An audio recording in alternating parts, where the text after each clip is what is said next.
Thanks, Margaret. Hello, everyone. Hopefully you can see the slide and me as well, because I tend to express myself quite a bit with my hands, and sort of being an animator and being an artist, I might be gesturing at stuff that kind of complements what's happening on screen, especially when we're talking about XR tools. It's a very physical process, as you'll see. So if something isn't clear, please do leave a message and I'll try and cover that. It's really great to join you guys this afternoon. Thank you for making the time. I know it's Friday afternoon on one of the hottest days here in Britain, certainly here in London.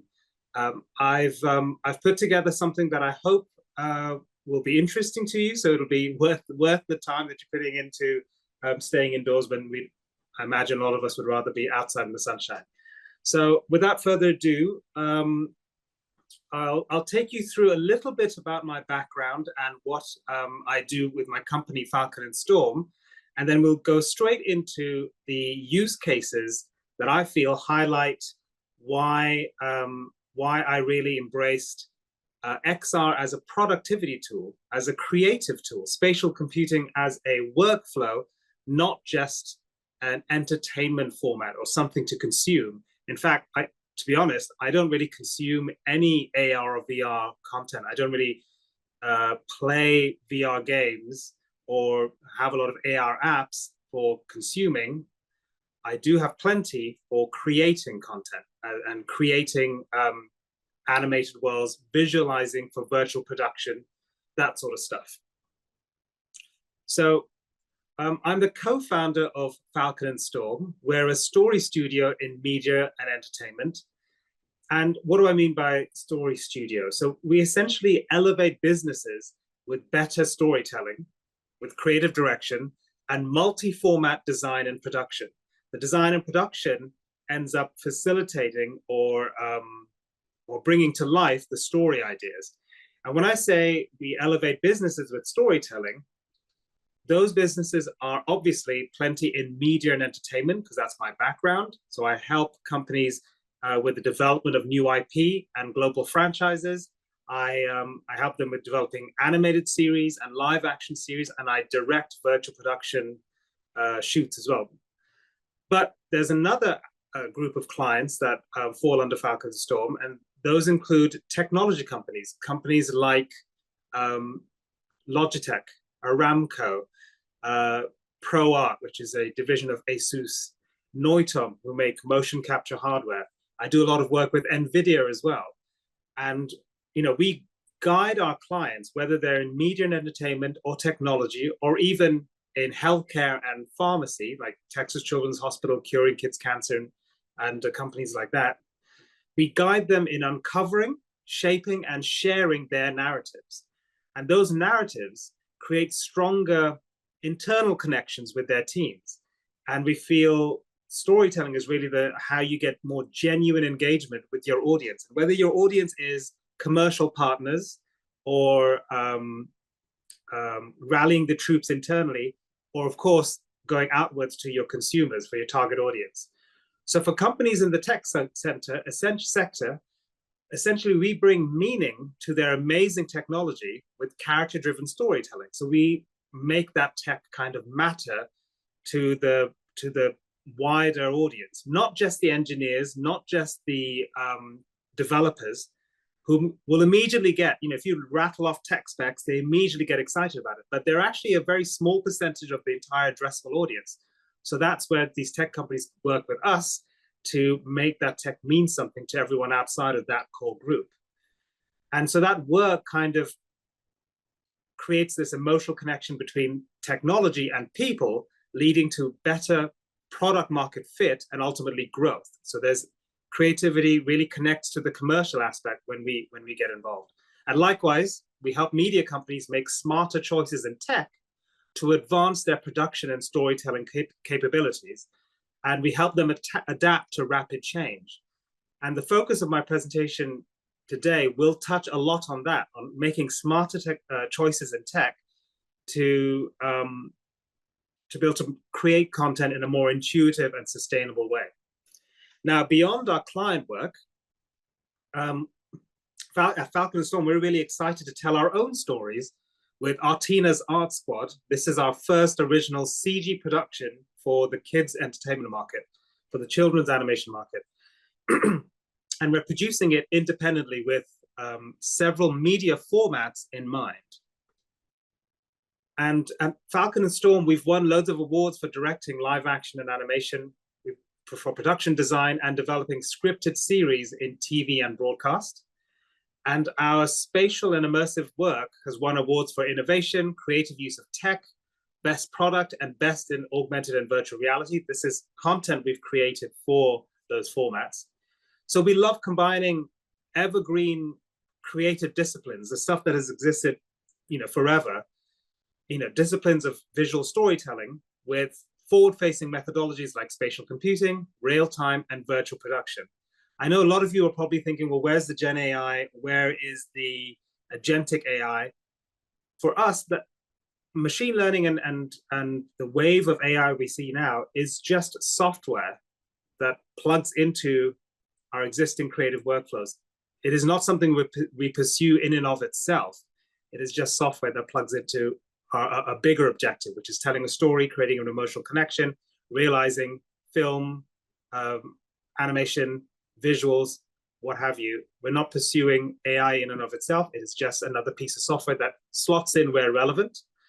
So this mix of story, art, and tech is how we help our clients and how we realize our own productions. So as you might expect, world building is a big part of what we do. We often get hired to originate and develop IP into global transmedia franchises, and being a character-led studio means we create worlds to support a specific character's journey. In other words, character first and the world comes second. So my role at Falcon and Storm is to lead that IP development and visual narrative process. Early in my career, I made a bunch of hand-drawn animated shorts that enjoyed prominence on the indie festival circuit. 3D animation, on the other hand, was always too complex and technically demanding for me. Most of my directing credits are actually in live action. I've worked on dramas like Bates Motel, sci-fi shows like Haven, and crime procedurals like Law and Order SVU, a lot of primetime US TV series that you're seeing up on the screen right now. Really, I'm a story guy. The writer's room and working with performers on set are where I cut my teeth in TV, and producing a new scripted CG animated kids show independently is really a fresh challenge for Falcon and Storm. And what's more, we believe in applying our expertise towards positive social impact.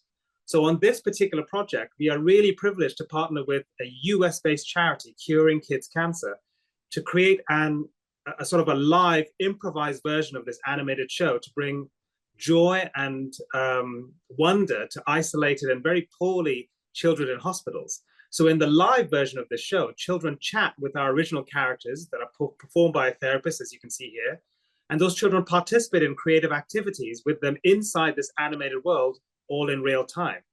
So the kids love the escapism and this sort of one-to-one interaction. Some use a webcam, some connect with a phone or tablet, and others join with a VR headset. So that is an extension of the regular scripted linear episodes that we've got in development, and why it becomes critical to find a more progressive way of creating your show so you can distribute to all those formats. So I'll come back to those formats a little later and how I create sort of like a consistent world across them and a consistent experience for the audience. Because what I should really do is really start with why I feel it's so important that traditional creative skills and analog art making, along with digital tools, have to really coexist in my creative process.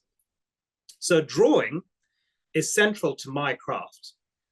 Developing animated properties or illustrating picture books or even designing characters or even planning a live action shoot, virtual production shoot, they all kind of start with a drawing for me. I'm in the habit of drawing stuff around the house, sketching at my desk during a Zoom call, although I'm not doing that right now, or capturing moments at home. Drawing is kind of how I think. I think through drawing. So sketching with color pencils, for example, has a unique tactile feedback loop. And that feedback loop is really important to my thought process as I develop my ideas. So I could be drawing from life, for example, with analog tools. And that for me is kind of like a well that I constantly go back to, this relationship between a physical analog tool and its unique properties and how it informs my ideas. And really, the analog space is infinite, more so than any digital medium I've tried. We know this from, digital pen tablets and mice. The levels of pressure are limited by the physical capabilities and the way the digital world interprets those movements. But in the analog space, it's pretty much infinite. In fact, making life drawings with natural media, I feel, makes me a more empathetic and nuanced digital artist, because I'm bringing in more than just the digital world to influence my choices. So on any given day, my route to making the right concept art or making the right picture for whatever the story point is or whatever the concept is, to making the right one, it may involve one of these tools or a combination of several. And looking at this from left to right, it's almost looking at the evolution of, an artist's tool, going from a simple stick dipped in the mud through to, Cintiq drawing tablets. So however primitive or modern, I gravitate to whichever tool feels right in the moment. That's really important. Whatever feels right in the moment. It's like a conduit to the initial spark I have as a creative. So I often need to act quickly or the spark moves on, and nothing is simpler and more immediate than a stick of charcoal. I don't think anything else will be. The immediacy, that is. Now, from traditional analog making tools to digital tools like a drawing tablet, I want my process to feel organic, whatever tool I'm using. So ironically, modeling 3D characters, computer-generated characters, modeling them with a VR controller that you see there on the right, that's from the HTC Vive, modeling it with something like that, which is, arguably a mega digital tool, right? It isn't far off from my analog process, as you'll see. And I'll kind of step you through how we make Art Squad, and hopefully it'll bring that some of that to life with a Falcon and Storm approach. So the major parts of this, when I go into creating a new format, a new show, or a new game, the major parts are like these three land masses all drifting apart. So you've got creative vision on one landmass, production limits on another, business reality on another. Imagine them as sort of tectonic plates, yeah? They're all drifting apart all the time. And as the showrunner of a series, my main challenge is holding them close enough together to make that happy place in the middle. So we quickly realized that established production methods just weren't going to work for our show. We need an alternate approach to producing quality CG animated content that can also live in multiple formats. So what I'm talking about is transmedia storytelling, transmedia being something that goes across different media formats, an IP that lives across them. And as audiences continue to fragment, I can't expect children to love the show if the characters are only in one place. I have to create a story experience in multiple formats, because children will be on multiple places, multiple touch points.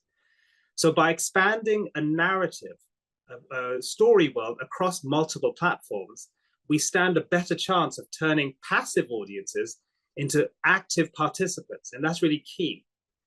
A series of independent media platforms which function as entry points to a common story universe. So the opportunity with transmedia is to really connect with your audience wherever they are. So if they're in, games, your IP should be there, but that'll be a gateway to the linear show. And if I'm connecting with them on a live stream, hopefully that'll inspire them to check us out on social or check out our merchandise and so on. So by creating a universe of compelling entertainment that resonates across diverse formats, that also makes sense and is consistent, that's really how we're approaching this. Now, there is a challenge here. It's pretty significant. So historically, for anyone here that's worked with the back-end systems or even production systems for media entertainment, historically, the problem is in how the stuff gets made.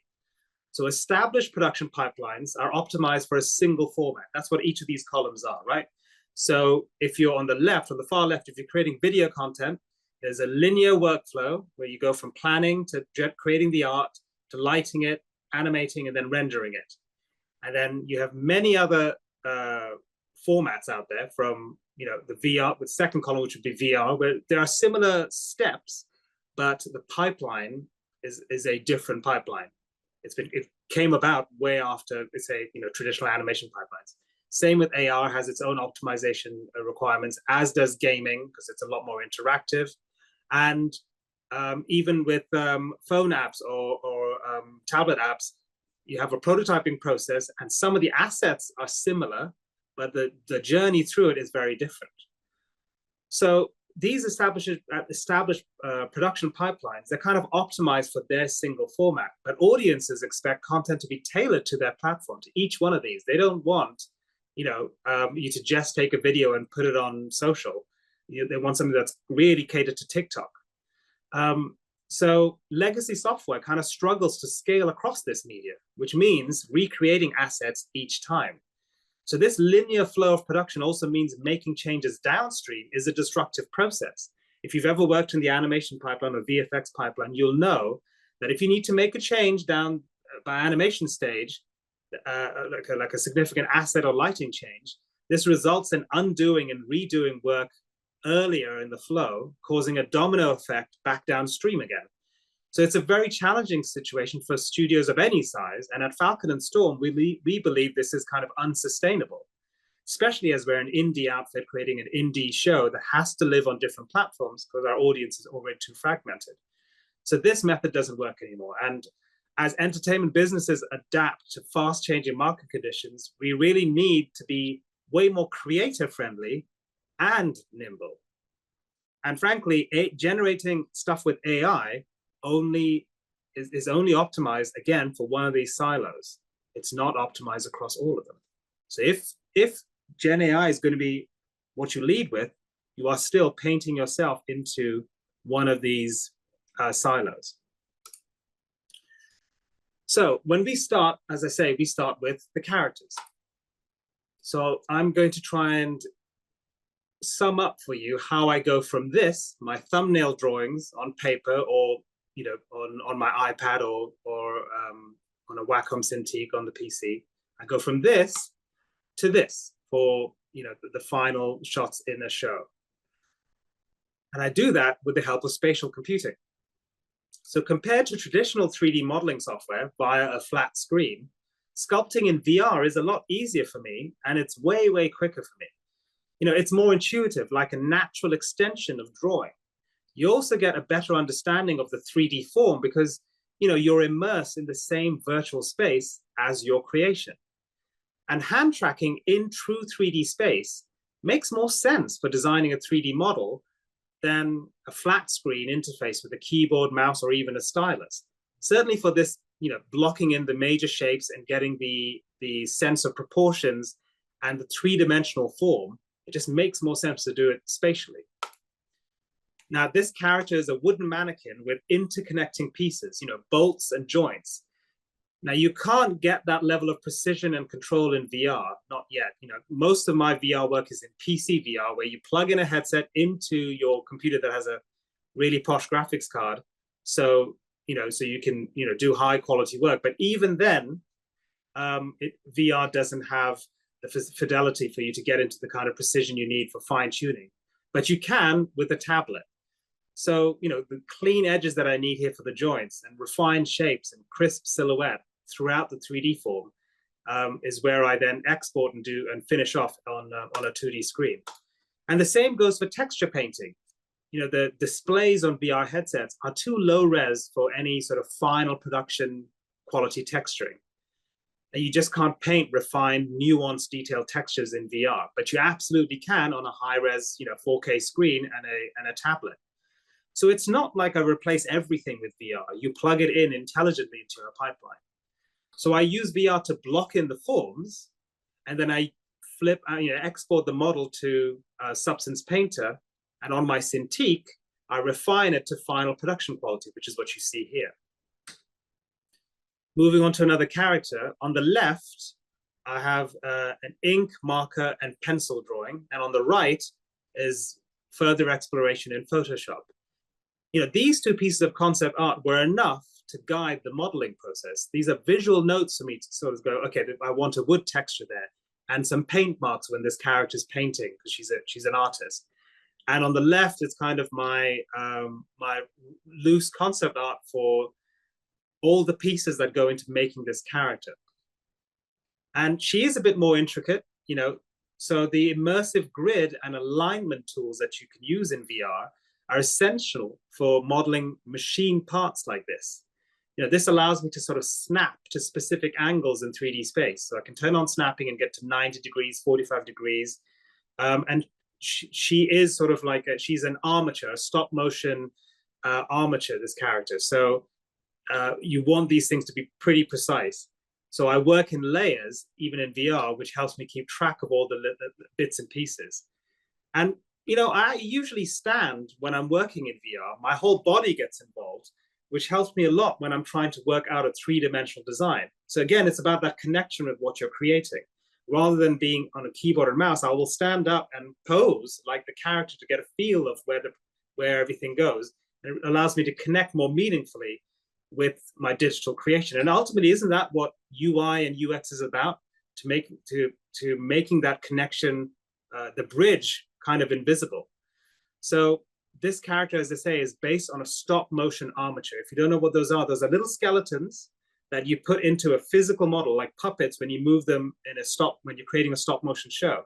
So that's what she's based on. And even though this is a CG show, this is a computer generated show, the conceit of the stories, as you'll see in a moment, is that these characters are tactile. They exist in a classroom that children can sort of, classroom reminiscent of a child's sort of secondary school. So for me, the design process, it's about getting 85% done in VR, then refining the intricate pieces on the Cintiq. And I should say, getting 85% of the way there in about 25% of the time it would normally take with traditional processes is a huge gain, right? So for her, metal joints connect her plastic torso and arms with wooden hands and feet. And developing the look and feel with this range of materials and textures is really helped by a high-res screen and pressure-sensitive stylus, which is why I use my Cintiq. So texturing like this follows on naturally from the concept art stage, when I was drawing on pencil and paper on my iPad. So I'm still drawing and painting, but I'm doing it in 3D. And when I'm in VR, it feels like an extension of drawing. So here we are, a plastic body, wooden hands, hips and feet, metal joints, pushpin eyes, a paperclip monocle wrapped around an eraser for a head, topped with Play-Doh hair, because this is, again, a child's creation. Now, sculpting the hair in VR did feel a lot like playing with Play-Doh, which is what it's meant to be, because in VR, I'm pushing and pulling a 3D mesh, much like I would play with Play-Doh. And that wooden character that I showed you at the beginning, the wooden mannequin, her name's Artina, and her pet is this, a seal pup made out of kneadable putty eraser. So creating organic forms is another real advantage of sculpting in VR. As with real clay or Play-Doh, I lay down a rough mass, then shape it, pull it, flatten it, or cut it, and smooth the edges until I arrive at a design like this. So working spatially takes the guesswork out of rigging too. Rigging is when you draw a skeleton inside your model, and then you place the bones where you want them to go within the form and kind of puppet it with your hand to see if it worked out well. Doing it spatially takes out the guesswork because you can just reach in and do it. Traditionally, you would use a 2D screen, drawing on the screen, and you would always misalign the geometry with the bones. It would just be a painstaking process, but in VR, it's much more intuitive. Now, I've learned that clarity in those major forms and silhouette are critical to a strong design. Now, assuming I've achieved that design with the base sculpt, again, I bring it into the Cintiq and turn my attention to the details, especially any folds and masses that kind of overlap that I'm cleaning up there. And unlike the 3D sculpt, the absence of texture details may not break the design, but adding the right marks will really make your design sing And you want to do that on a really detailed, display like this. Here I'm painting scratch marks and fingerprints. So it's really about marrying these processes together, because this character is a seal pup, a baby seal made from putty rubber that's been well used and played with. So that's a lot of specificity that I want to build into my character to convey to the audience. So the fact that I've been able to mold him in a way that's akin to the analog process, I'm in no doubt that it absolutely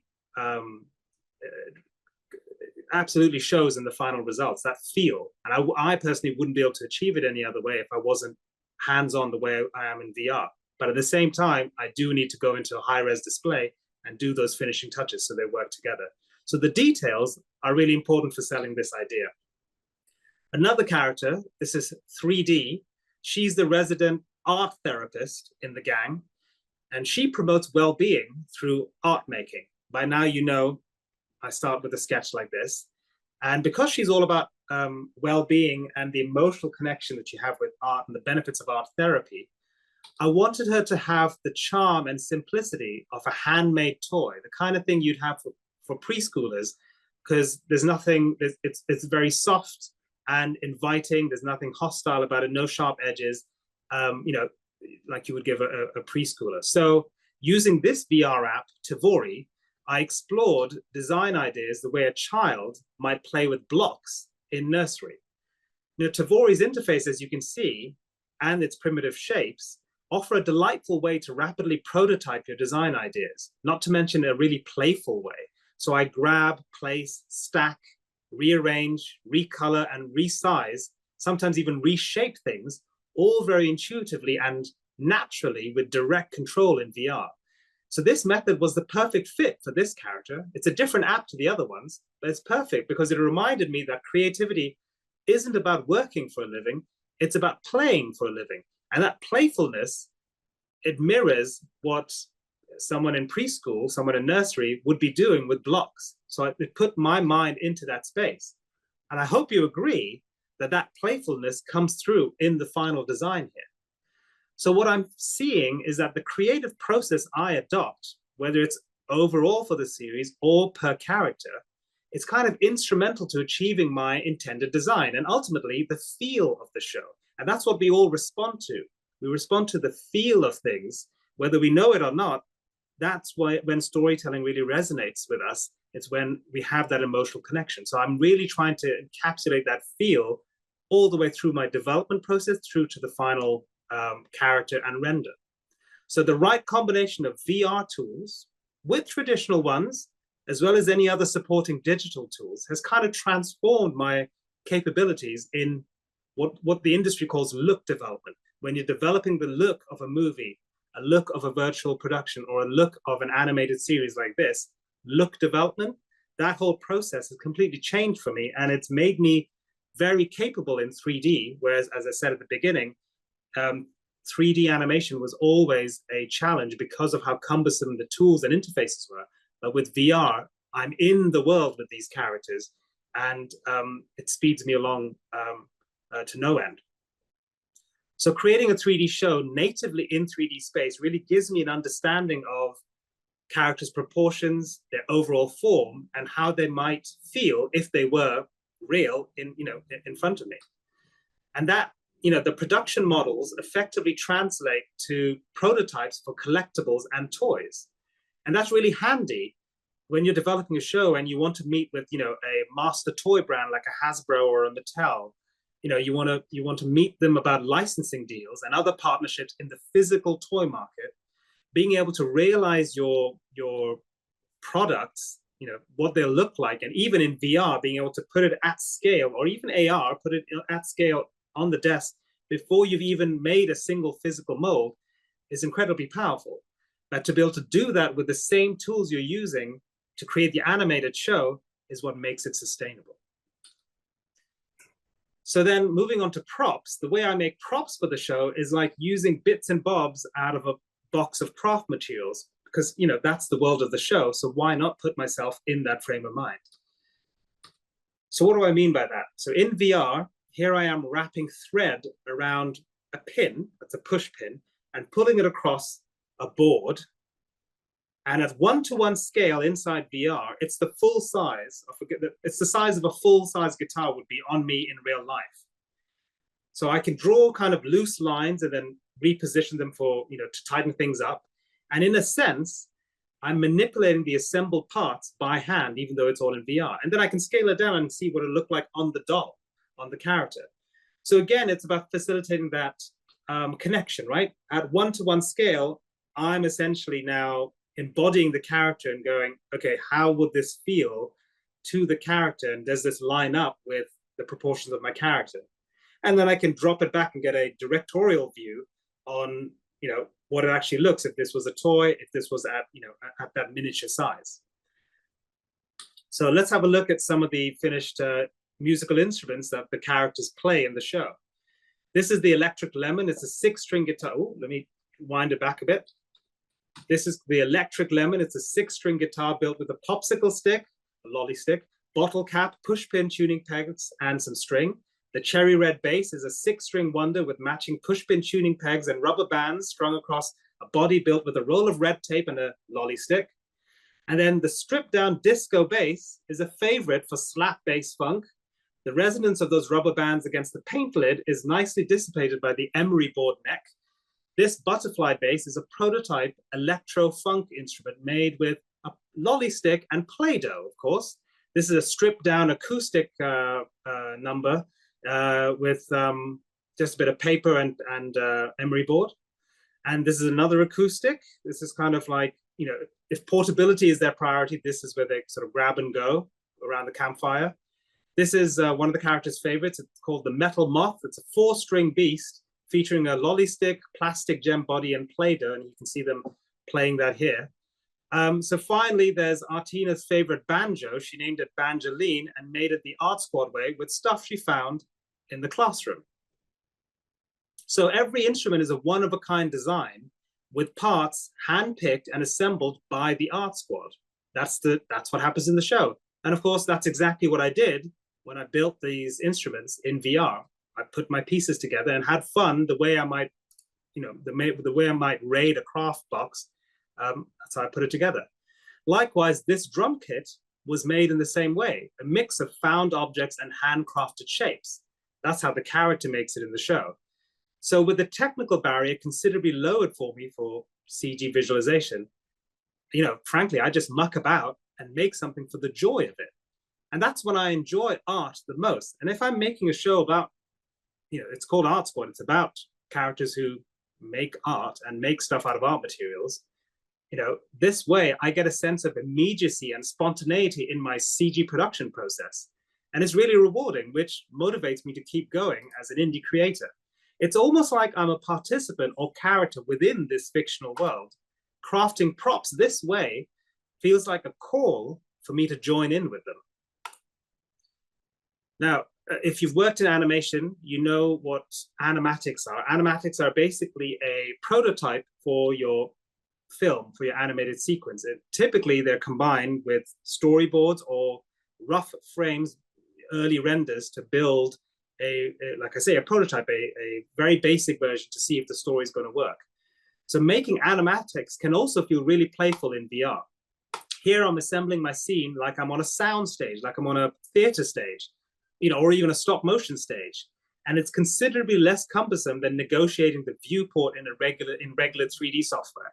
So this opens the door for visual artists of all disciplines, frankly, theater designers, performers, live action directors.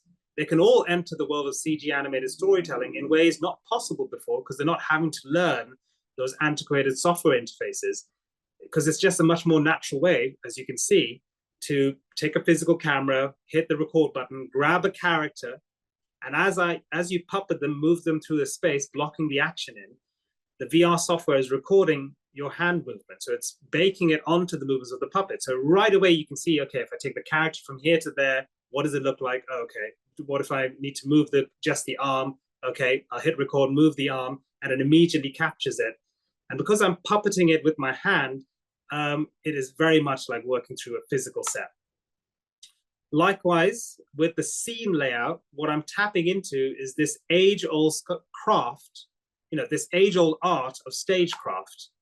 So we all know virtual production is accelerating live action production. What interests me is how that same tech can be even more pivotal for the animation industry. Here I'm using my Vive Pro with Omniverse XR. Omniverse is the software platform that NVIDIA created. And I'm using it to rapidly explore ways to dress the set. And as you can see, moving virtual objects in this set feels a lot like pulling together an art direction mood board or even arranging props on a theater stage in the real world. This grab and place interaction within a virtual set that I can literally walk around in and shoot with a virtual camera makes the pre-production process of layout and set design much more streamlined in my animation pipeline. You know, I'm constantly writing new episodes for this show, so the ability to visualize alongside my writing process inspires story ideas and helps me discover new moments of character development. So in effect, it's streamlining my own design iterations and providing help and proving helpful, really, to my story development process. The lighting, materials, and texturing is faithful to the real world in a sort of stylized way, but this classroom they're in isn't mundane. At least I'm not trying to make it, I'm trying to make it enticing, because I want to represent the wonder and excitement of learning art and making stuff at school. So moving on to animation, I've tried rigging characters in Maya and Blender and always end up drawing the skeleton in random places, often way off to the side or far off, you know, in the screen, nowhere near the character model, because it's a 2D screen and I'm trying to be very precise with where the bones go through the model. Here in VR, it's much clearer. I literally reach inside the model and draw through it. I find myself aligning my real world hand, you know, my left hand, my VR controller's on the right hand, my left hand is aligned with this CG hand. And, you know, the real world hand is aligned with the CG hand with this model in VR. And I'm sort of connecting with the design requirements like that. So that's another sort of a hybrid approach, sort of like a mixed reality approach of kind of connecting with your work. So you get direct interaction, you know, akin to a stop motion animator's process on the left. So if you're keyframe animating, if you're doing frame by frame, you can move it around like a stop motion puppet, but of course you've got the undo button. And so this direct contact is a wonderful way to connect with the character I'm animating. And those imperfections that you get with stop motion, you know, that adds a lot of humanity to the overall animation. And there's an opportunity to bring that here very, you know, naturally to the process, because CG animation is very good at creating stuff very clinically, very linearly, very smooth, and you have to work extra hard to give it a bit more randomness or life to it. And here I can kind of, it's kind of baked into my process if you want it to be. So that's how you might work on, in VR on the left with a character. And then on the right, the final shots are rendered in Unreal Engine or NVIDIA Omniverse. And I use those because they're very effective at creating believable real world lighting very quickly in this kind of stylized realism I'm going for. So those are kind of, that's the development and design process. As for the live show, I mentioned a part of this is creating a live show to entertain sick children in hospitals. So using those real-time engines I mentioned, Omniverse and Unreal Engine, also means we can explore live streaming. So the format of the live show kind of has an improvised loose structure. If the typical linear series that I would put up on YouTube has a scripted approach, this is much more improvised and interactive, engaging the audience. So I'm inviting the children to explore this world and build confidence with the characters. So I have to turn to motion capture. Now that same VR asset, the same asset I created in VR, the one on the right, I'm using the same thing in Engine for my keyframe animation, as well as my motion capture, as well as you know, in VR, obviously, because I've created in VR. So the actor's movement streams into Unreal Engine, and the character and world are kind of in the same quality as the regular episode. So I can direct everything in real time on set, switch cameras with room to improvise with the actor and react to the audience. So for the shows we do in hospitals, we weave in effects and in-world events that kids can trigger whenever they want because it's a game engine. And the actor reacts specifically to that child because they are performing a character that's in the engine and they can see how it's playing out. And it's quite critical given the live format of this show, right? So this is what I'm doing behind the scenes. down there on my Cintiq, I'm painting onto a 3D canvas in response to what the audience is saying. The monitor on the left is my renderer in Omniverse or Unreal Engine, updating immediately after every brushstroke. So you can see the canvas on the left. I can just see, yep, it's updating. And so I can see how my lighting is kind of affecting my canvas. And the monitor on the right is what's playing out live in Unreal Engine. So I can see if it's going to work, if it's working in the live play out from what the audience sees. So in a snapshot, I'm painting on the bottom there. I can see on a per asset basis, the exact canvas on the far left, and the audience doesn't see that. The audience only sees the shot on the right, but I'm monitoring that to make sure I can, what I think they're seeing, they're actually seeing. Critically, all three are in sync, but my only mode of action as a creator is simply laying down brushstrokes on a canvas, because everything else is being handled in real time by the puppeteers and the motion capture, and of course, the rendering happening in real time. This synchronization is down to me using USD, Universal Scene Descriptor, which is a relatively new format and platform for live syncing of digital assets and 3D scenes. And it's this pipeline is a foundation for the live animated improv show we do. And ultimately, the artist can make the canvas respond to the child alongside the performer playing the character. So working this way, we've built a world that feels crafted because it's tactile, because that tactile process was baked in as much as possible throughout the pipeline. You know, we're striving hard to make it warm and inviting, and improvising with the audience embodies the spirit of the show, which is to encourage children to express themselves, and most of all, to just have a go with art. You know, we use an iPhone to capture facial expressions in real time. What you're seeing on the left is the character moving in real time to what is being captured on the right. There's no rendering here. There's no delayed rendering. This is a live recording of what happens. So it's just via an iPad straight into Unreal, and on the left, this character will have conversations and react to the audience. And so we've started using this to shoot reference for keyframe animation as well. So that you can see the live stuff is now informing our non-live stuff. And so we get video recording. So I get a video recording of me going through the character's performance, which is what animators have always done. They've always shot video reference, but I also get a CG spatial reference on the left at the same time to refer to. So that's where the transmedia production process really comes into its own. So sequences in the show now tend to have a mix of animation techniques. This character in the middle, Rivette, is motion capture, but the ink pots bouncing into space are puppeted. Literally, you grab them with a game controller or VR controller and puppet them in. Their faces, the ink pots' faces are from the Live Link iOS, the iPad app or the iPhone app. And of course, the painting in the back, as you've seen, is live painting in the world. So there's lots of different puppeting and real-time production processes coming in to any of these sequences. So whether it's the puppets on the top left or motion capture on the top right, or a combination of them along the bottom, this is how we are achieving this kind of idea of real-time production and laying the foundations for this transmedia pipeline so that we can deploy to different formats without having to reinvent or recreate the assets. One of those being game development. Obviously, if I'm targeting children, if my target audience is children, sorry, not targeting children, if my target audience is children, producing the show in Unreal Engine means all the assets are also game ready. So we can repurpose those same assets in this action platform game that we're currently in developing. This is a prototype for one of the levels, in which Artina has to go around and collect the tiles of paint scattered around the room. Again, this wouldn't be possible for indie productions like us if we had to recreate everything from scratch, every time for every format. But this is one master set of assets that we're using for live, for linear, and for games.